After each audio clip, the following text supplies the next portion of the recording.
Réduire une expression littérale, vous trouvez ça compliqué ?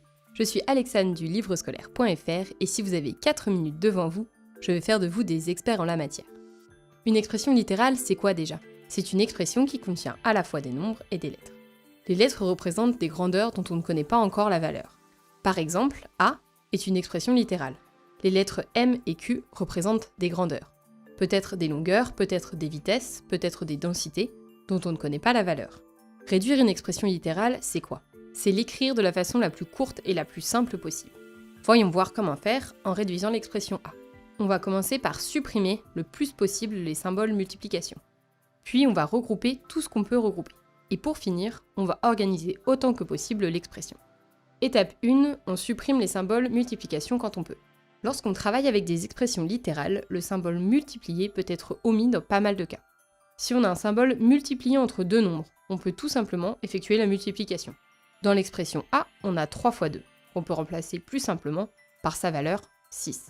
Si on a un symbole multiplié entre deux lettres identiques, par exemple le M fois M juste ici, on peut utiliser la notation des puissances pour simplifier l'écriture. M fois M, ça s'écrit plus simplement M au carré. Si on a un symbole multiplié entre un nombre et une lettre, ou encore une lettre et un nombre, on peut ne pas l'écrire. Par exemple, 5 fois Q peut s'écrire plus rapidement et simplement 5Q. Ça ne change rien à l'opération effectuée et à ce qu'elle signifie. 5Q, ça veut toujours dire qu'on multiplie 5 et Q. C'est juste une écriture différente, ce qu'on utilise en mathématiques pour avoir des formules plus jolies. Q fois 3, c'est aussi une lettre et un nombre multipliés ensemble.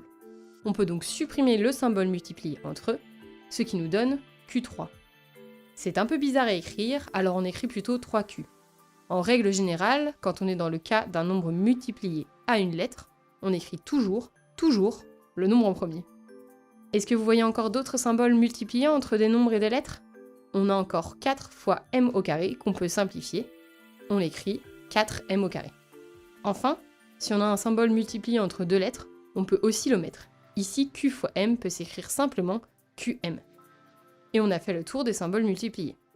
L'expression A peut se réécrire plus simplement 6 plus 4M au carré plus 5Q plus 3Q moins M au carré plus M moins 3 plus QM. C'est pas mal, mais on n'a pas encore fini.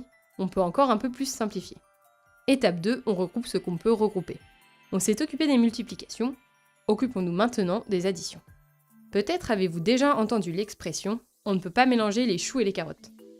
Dans les cas des expressions littérales, c'est un peu pareil. On ne peut pas mélanger les nombres avec les M avec les Q ou bien encore les M avec les M au carré.